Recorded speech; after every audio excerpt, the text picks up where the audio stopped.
Reach on ചെയ്തിരുന്ന ആളുകളാണ് ഞങ്ങൾ. വളരെ എന്താ പറയാ, മാർക്കറ്റ് ഇപ്പൊ നമ്മൾ ഭയങ്കര വില കൊടുത്ത് മേടിക്കുന്ന ഞണ്ട്, ചെമ്മീൻ, കണവ, വിലപ്പെട്ട മത്സ്യങ്ങളൊക്കെ ഇല്ലേ, ഇത് നമ്മൾ സീസണലി ഞാൻ എല്ലാ ദിവസവും ഇടിയാ വീട്ടിൽ ചെന്നിട്ട്, എല്ലാ ദിവസവും ഈ മീൻകറി എന്ന് പറഞ്ഞിട്ട്. പക്ഷെ നമ്മൾ അത്ര റിച്ച് ആയിട്ട് ജീവിച്ചുകൊണ്ടിരിക്കുന്ന ഒരു ജനവിഭാഗമാണെന്നേ. നമുക്കൊന്നിനും ഒരു കുറവില്ല, പൈസയ്ക്ക് മാത്രമേ നമ്മുടെ കുറവുള്ളൂ. അല്ലെങ്കിൽ ഈ സൊസൈറ്റി തരണം, അല്ലെങ്കിൽ സൊസൈറ്റി എക്സ്പെക്ട് ചെയ്യുന്ന പ്രിവിലേജിന് മാത്രമേ നമുക്ക് കുറവുള്ളൂ. അതർവൈസ് നമ്മൾ ഫിൽഡ് ആയിരുന്നു നമ്മുടെ ലൈഫിൽ.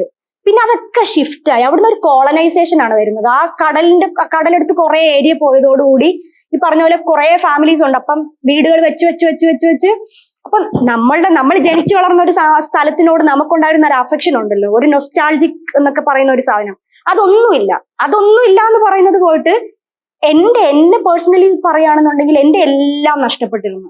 ആകെപ്പാടുള്ളത് അമ്മയാണ്. പക്ഷെ ഹാർട്ട്സ് ഓഫ് ടു അമ്മ ഭയങ്കര സ്ട്രഗിൾ ചെയ്ത്, അവര് സ്ട്രഗിൾ ചെയ്യല്ല ചെയ്തത്, ചെയ്യുന്ന സ്ട്രഗിളിനൊന്നും അല്ല എടുക്കുന്നത്. അവർക്കൊരു ലക്ഷ്യം ഉണ്ടായിരുന്നു, അവരാ ഒറ്റ പാത്തിൽ കൂടെ പോയി. അവരൊരു എയിം വെച്ചു, ഞാനും ഒരു എയിം വെച്ചു. ഞങ്ങള് 2 സ്ത്രീകള് വളരെ, ഇപ്പോ ഗാർഗി ആ തുടക്കത്തിൽ പറഞ്ഞില്ലേ ബ്രില്യന്റ്, ഇന്റർനാഷണൽ എന്നൊക്കെ പറഞ്ഞ വാക്കുകൾ പ്രയോഗിച്ചില്ലേ, ശരിക്കും ഞങ്ങളതാ. ബ്രില്യന്റാ, ഇന്റർനാഷണലാ.